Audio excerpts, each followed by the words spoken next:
A good day to everyone. Today I'm going to lecture on communication N5.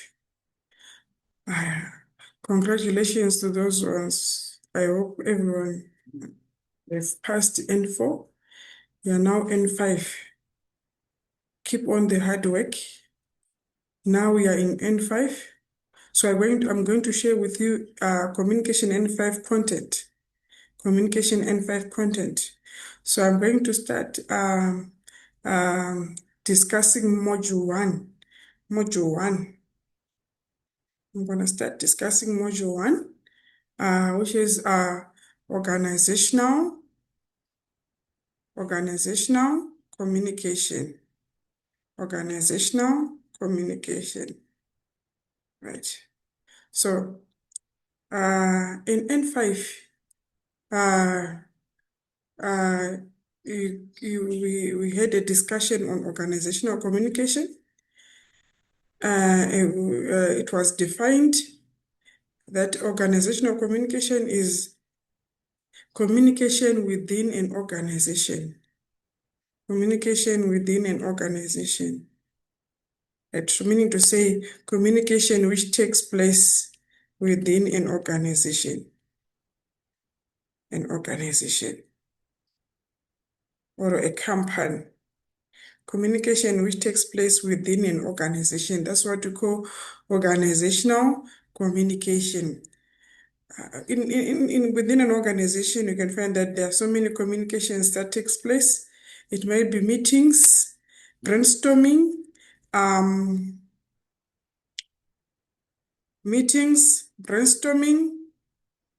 It might be workshops.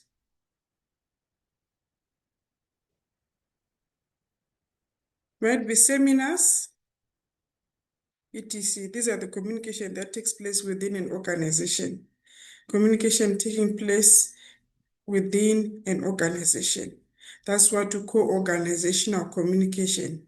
Within an organization, employees are receiving instructions through management. There's also feedback from the employees. That's organizational communication. Communication which takes place inside the organization. We call it organizational communication. Right. So I'm going to move on to corporate culture. I'm going to move on to corporate culture. Corporate culture. Right. Corporate culture is defined as the values, the attitudes, the standards, the beliefs that the members of an organization share, and that culture defines the character of the organization. Right? Those are values, those are attitudes, those are standards, beliefs, norms, traditions, rituals that are shared within an organization. That's what we call organizational culture or corporate culture. Corporate culture are values that are shared within an organization, attitudes that are shared, standards. Within any organization, you can find that there are standards. There are expected standards, either of behavior or of performance within an organization. Beliefs that are shared within an organization. Those are culture, they define the nature of the organization. Organizational culture or corporate culture. Organizational culture or corporate culture, right? So I'm going to move on and discuss unique aspects of the organizational culture. Unique aspects of the organizational culture, right? So unique aspects of the organizational culture, meaning to say each and organization has its unique values, has its unique attitudes, has its unique standards, has its unique beliefs, has its own unique history, structures, traditions, management styles, policies, communication patterns. You can find that if you go to a Bonn Hotel, it has their own values. It has it has its own attitudes. It has its own standards. It has its own beliefs, history, culture. Right, that's what we call culture. Right, so you can find that each and organization has a unique culture, has its own culture that is different from other cultures. They might be organizations that are offering the same services or products, but still they have unique culture. Their values will be unique. The history will be unique. Traditions, management styles, policies, communication patterns, etc. They are unique. They are different. They are different from one organization to another. They are different from one organization to another. They are unique. They are unique. When you say they are different, they are not the same. They are not the same. Its history when the company started might differ from another company. The management styles, policies of the organization, etc. They might be unique. Right. So we are saying organizations have unique culture. They are different in terms of culture. They have differences in what? In culture, right? So now I'm going to move on to discuss leadership styles. Leadership styles, whereby we can also call them management styles. Management styles. Management styles. They are also called management styles, right? Leadership styles. So the first leadership style or management style that I'm going to discuss is what we call autocratic leadership style. So autocratic leadership style is also known as authoritarian. Authoritarian from the word authority, meaning to say employees, they receive instructions. They receive instructions and they do not have a say in decision making. What would they do? They receive instructions from management. They don't have a say in decision making, or they don't participate in issues regarding the organization. They only receive orders and instructions. They receive orders. So meaning to say employees, they will do things according to the instructions given by the manager or the supervisor, right? So this type of a leadership style does not encourage input from the team, meaning to say employees' views, suggestions are not welcomed. Employees' views and suggestions are not welcomed.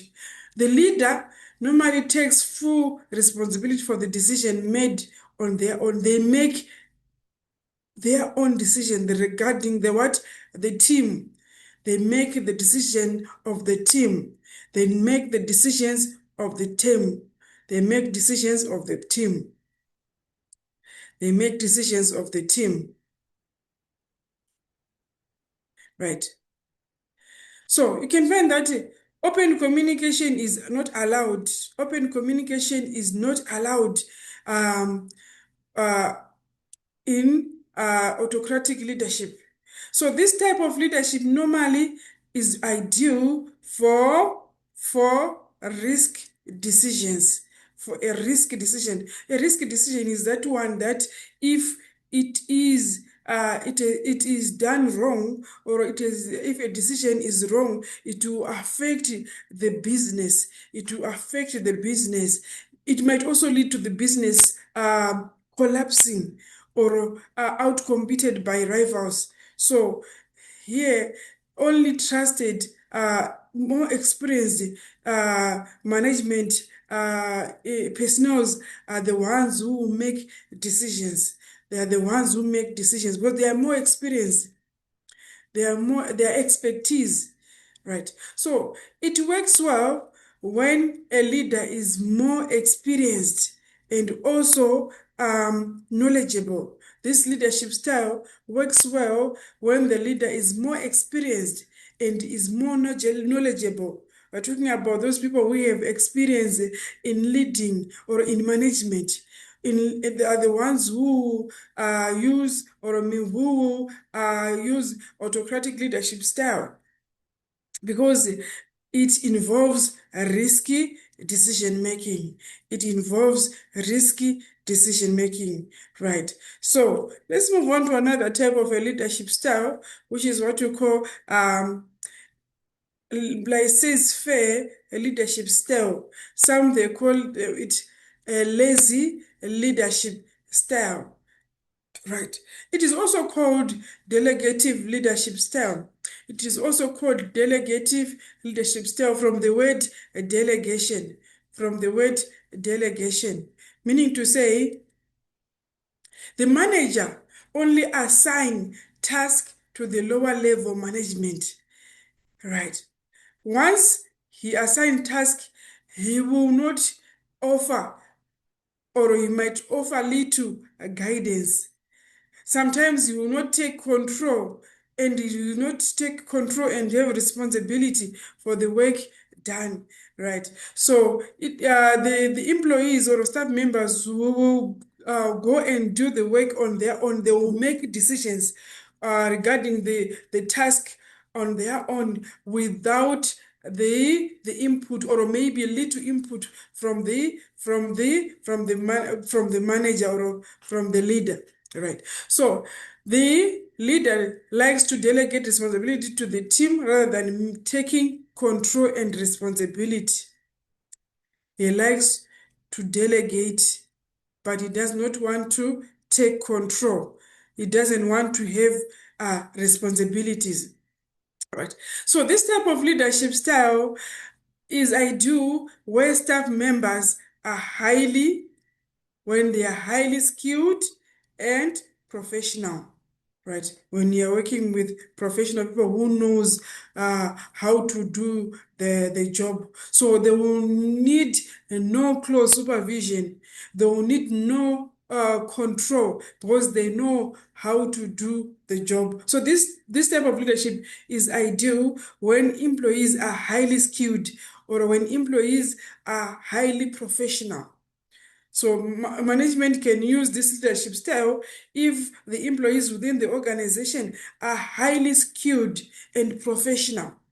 Because here the leader does not take control, is not responsible for the job that the employees are done. He only offers little or no guidance to the staff, and it is up to the employees to make their decision regarding the job upon completion of the task. Right, laissez-faire, which is what you call a delegative leadership style. Right, I'm going to move on to another leadership style, which is what you call democratic, or we call it participative leadership style, from the word participation. All right, meaning to say this leadership style allows employees to participate in decision making.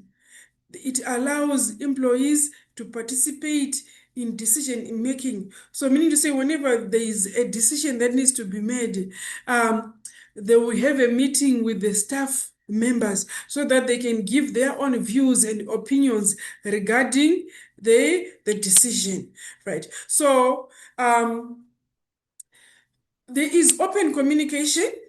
There is open communication since employees, they give suggestions. Their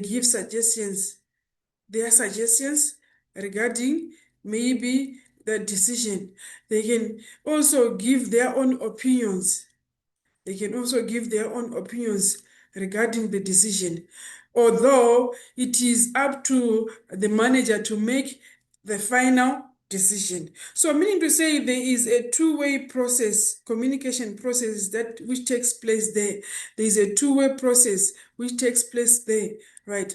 Whereby employees are allowed to take part in decision making. They can make decisions, but though they will not make the final decision, they are allowed to take part in decision making. Democratic. from the word democracy, participative from the word participation, right? Employees are allowed to take part, to give their suggestions, their opinions, their ideas in in the matters regarding the organization, right? So we have three main types of management style. We have autocratic, laissez-faire, and democratic uh, leadership style, right? So let's move on to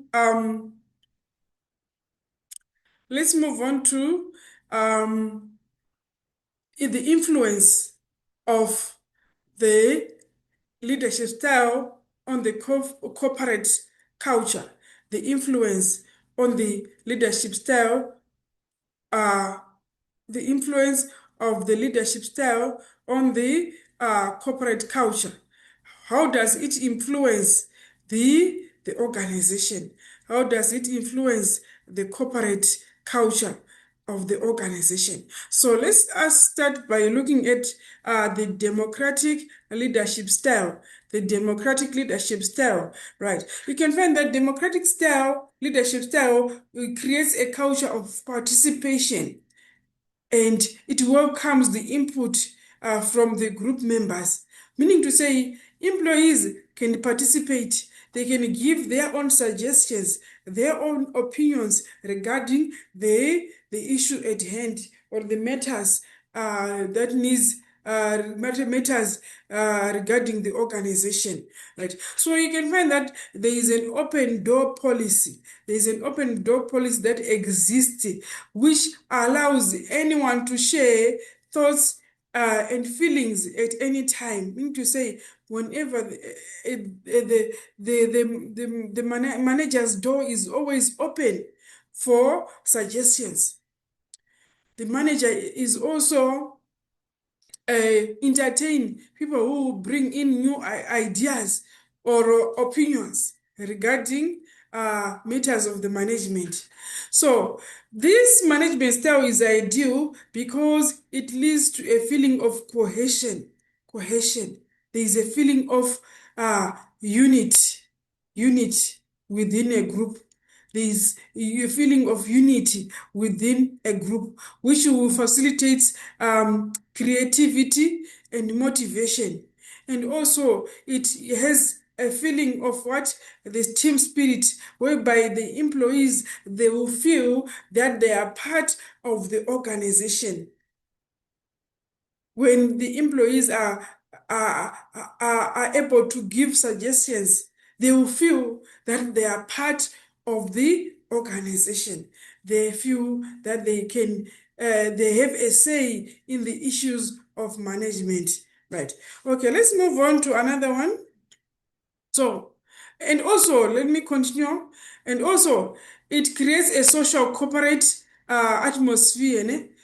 Although which lowers what? Productivity, right? Rather than being productive, people or employees who spend most of the time giving suggestions or maybe communicating ideas to the management, which will lower productivity. All right. And then you can find that the quality of input and suggestion that employee gives are very high. They have a high expectations regarding how the organization is supposed to operate, which whereby you can find that there will be less work done. They have high expectations, but they, there is less work done, right? Which is also a disadvantage to the organization, which is a disadvantage to the organization. Productivity is low, and also less work is done, since the quality of suggestion that employees gives are also high, but less work done. Right. Okay, let's move on to another one, which is autocratic leadership style. We are still on the influence. We are still on the influence of what? Of leadership styles. We are still on the influences of leadership styles, right? So let's move on to autocratic leadership style. How does it influence the culture of the organization? So we can find that members of the organization are well informed and are given clear instructions of what, when, and how things need to be done. Instructions are very clear. Instructions are very clear, and members are well informed. So you can find that it creates a formal and uncomfortable culture. It creates a very formal and uncomfortable culture, whereby a culture whereby you employees only receives uh only receives instructions and orders. They only receive instructions on orders, meaning to say they are not welcome to to give to receive what management is not welcome to receive suggestions. They are not welcome to receive suggestions from the employees. So it creates an awkward or uncomfortable culture, right? So you can find that, and also the top-down communication structure is globally frustrated for employees. Employees become frustrated, right? Since there are some who feel like they have better suggestions or inputs regarding what the issues of the management, but they are not allowed, they do not have a say in the issues of management. So this will also lead to employees not to stay within the organization for a very long time, which is a disadvantage. Meaning to say, high cost of recruitment, right? High cost of recruitment and also productivity suffers as there is a higher labor turnover. As there is a higher labor turnover, which will by the rate of which people are coming in and out of the business, right? So it meaning to say productivity also suffers, right, when the management practices what autocratic leadership style. Right, right. Let's move on to the last one. We are still on the influence. Right. The influence of what? Of laissez-faire leadership style. Right. You can find that it creates a culture of low productivity. It creates a culture of low productivity. Since the employees are not controlled, they are not controlled. So you can find that employees, they end up maybe not doing the work, right? Which also leads to low productivity. Productivity suffers because the employees are not controlled, they are not managed. They are not managed, right? You can find that employees are often confused and frustrated at times on what to do, on what decision to make, right? Since the the leader does not give guidance or does give little guidance to the task at hand. So employees, they're often confused and frustrated. All right. And you can find that employees normally not function at their best if they are not managed. Employees, they are not they do not function at their best if they are not managed. Employees, they need to be managed so that they will be able to perform efficiently and effectively, right? So you can find that employees, they lack motivation. There is no motivation, right? So meaning to say, it is the duty of the leader to motivate employees to work enthusiastically and effectively. So if the manager or the leader give does not motivate employees, it means that there is no motivation. So you can find that uh, low productivity occurs, right? We find out the organization will be experiencing low productivity because a highly motivated employee is a more productive employee, right? Okay, let's move on to external communication. External communication. We are still on the corporate culture, right? Organizational communication, right? So we talked about uh, organizational communication. We said within an organization, communication within the organization. So let's move on to external communication, which is communication which takes place outside the organization. Communication with a group of people who are not part of the organization. The organization can talk to the community, it can communicate with the investors, it can communicate with the suppliers, it can communicate with the um, uh, unions. We are talking about trade unions, government, and customers, right? So when you're talking about external communication, we are talking about communication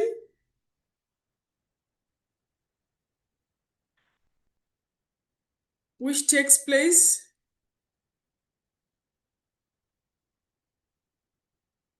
outside the organization. Communication which takes place outside the organization. Organizations, they communicate with the outside world, with the outside world, outside world, outside world. They talk to the community. They can communicate with the investors, the suppliers. When they are ordering goods and when they are ordering raw materials, they can communicate with the suppliers.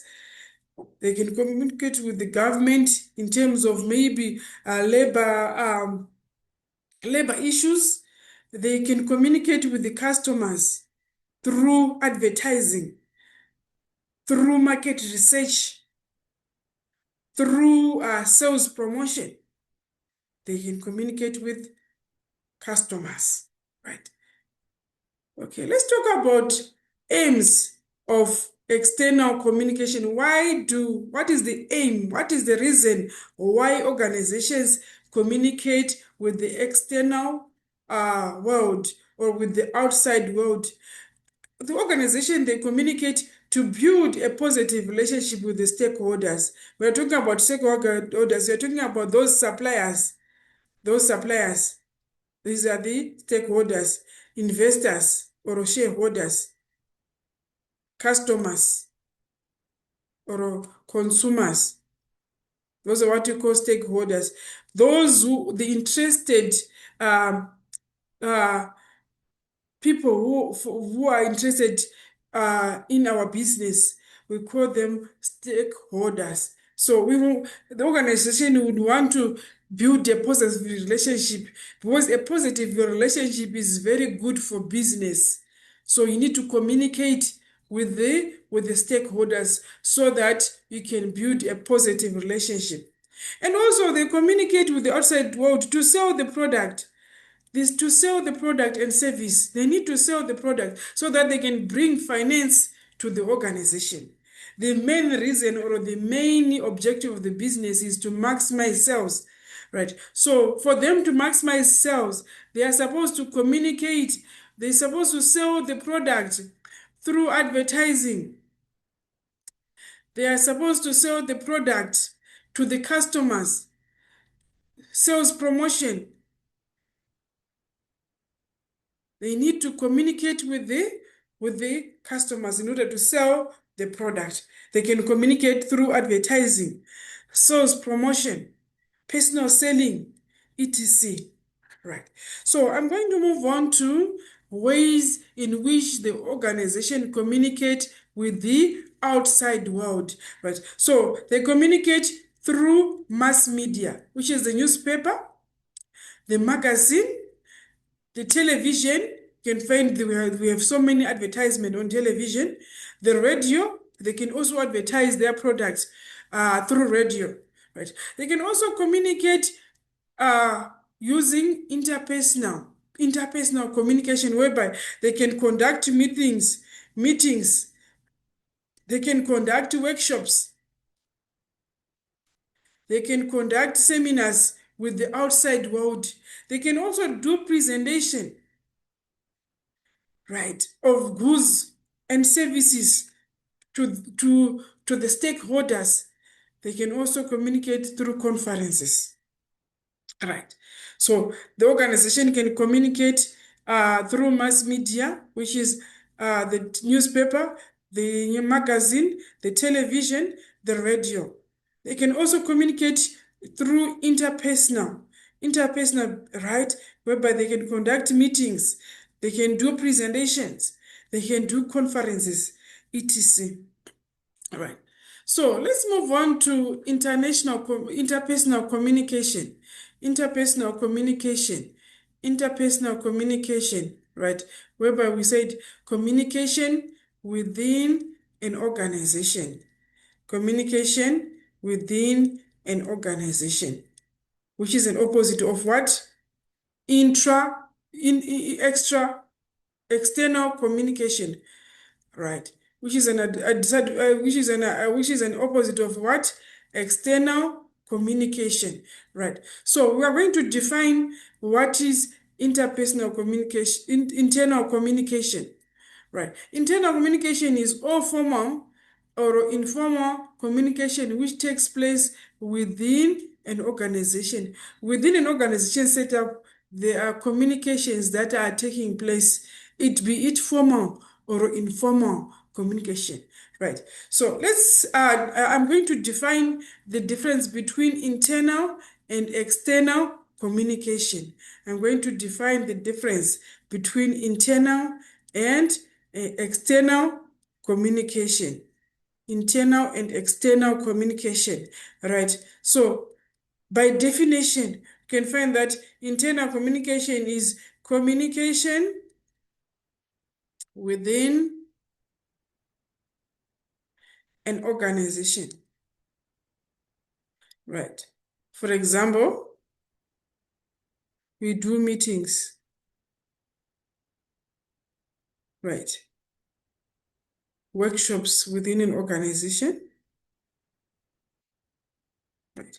And then external communication is communication outside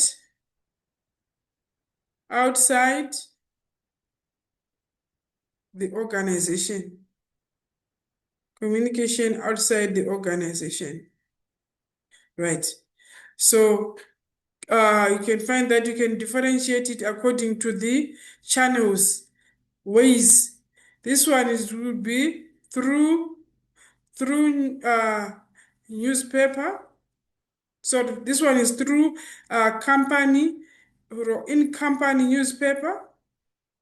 In company newspaper, or you say news bulletin.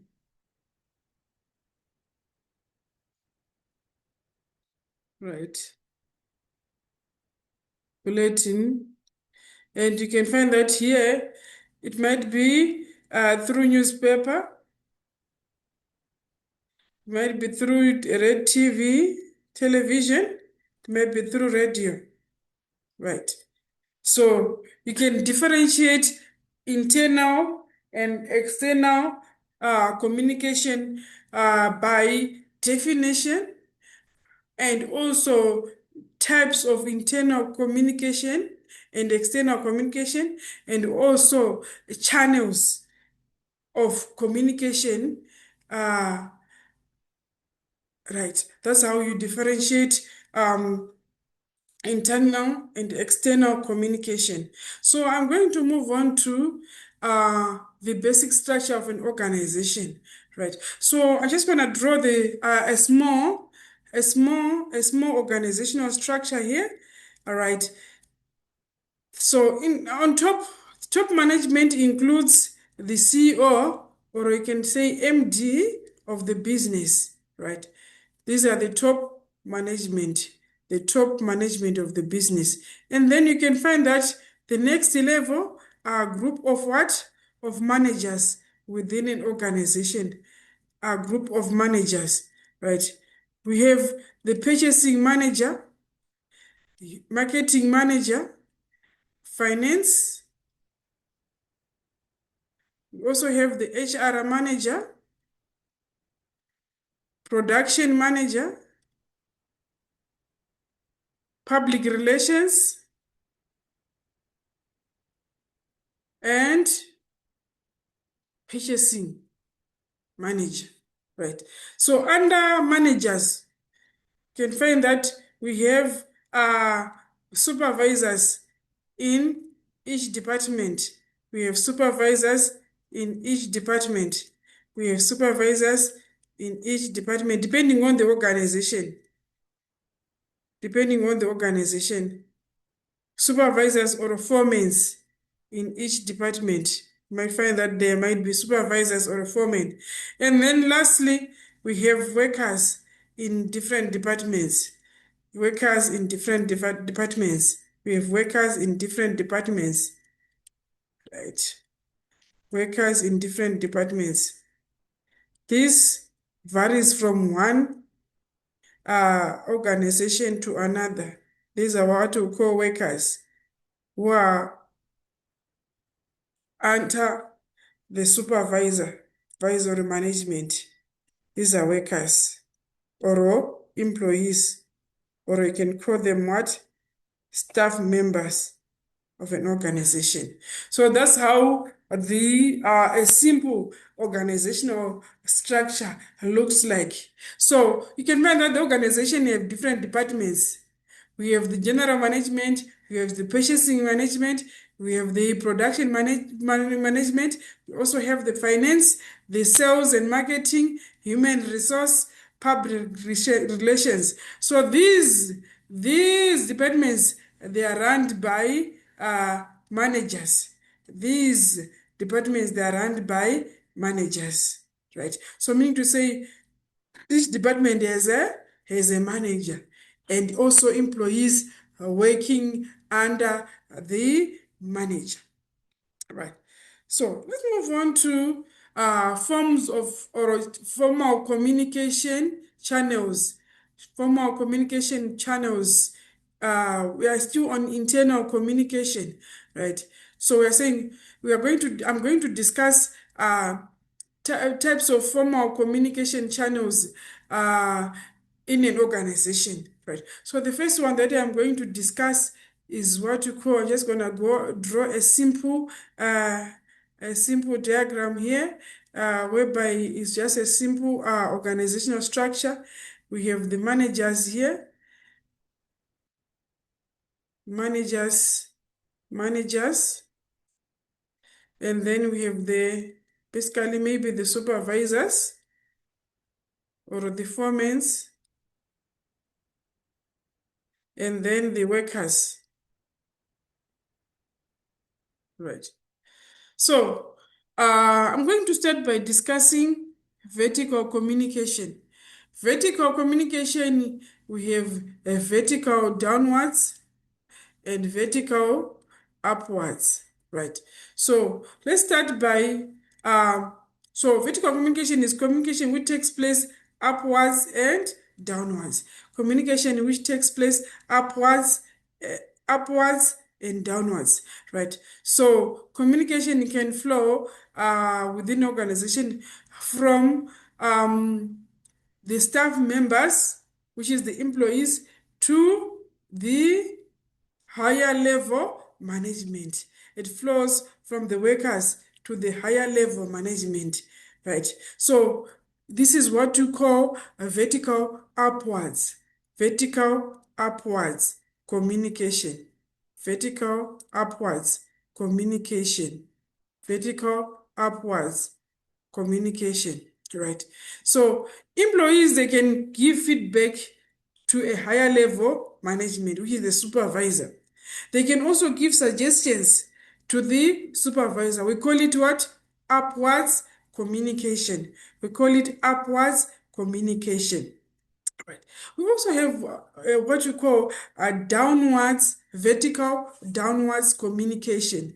Vertical downwards communication, whereby communication flows from a position of higher authority, higher level or authority, from a position of higher level authority to the lowest level of authority, to the lowest level of authority, right, to the lowest level of authority, right, right, whereby maybe For example, the top management, which are the CEOs, they will want to uh, they are communicating the policies of the organization, or they are communicating the mission of the organization and the vision of the organization. You call it um, vertical downwards communication, right?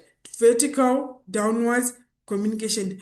And also when the management or the manager is communicating with the supervisor or giving instructions to the supervisor, is also what you call vertical downwards communication, right?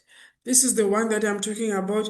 Vertical downwards communication from top to middle management and staff. They can give instructions, communicate policies, and conduct interviews. That's what you call downwards communication. Downwards communication. Right. So let's move on to the third one, which is what we call lateral or horizontal communication. Lateral or horizontal communication, right? Horizontal communication, we are saying it is when employees in the same level of authority are communicating. Employees in the same level of authority are communicating with each other. That's what we call horizontal communication. Horizontal communication. For example, you can find that managers, they can do brainstorming. They can brainstorm in a way to solve a problem or to look for a solution. And also staff members can share information, right? They can share information. We call it lateral because staff members are in the same level. Managers are also in the same level. They are communicating with each other, brainstorming, having a workshop. We call it lateral or horizontal communication. Horizontal communication. But let's move on to what we call diagonal communication. Diagonal. Diagonal communication does not follow line of authority. This one does not follow uh, line of authority. Does not follow line of authority. It does not follow line of authority, right?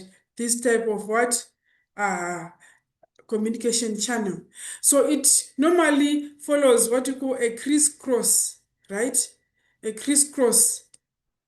Or it is a downward or upward crisscross, right?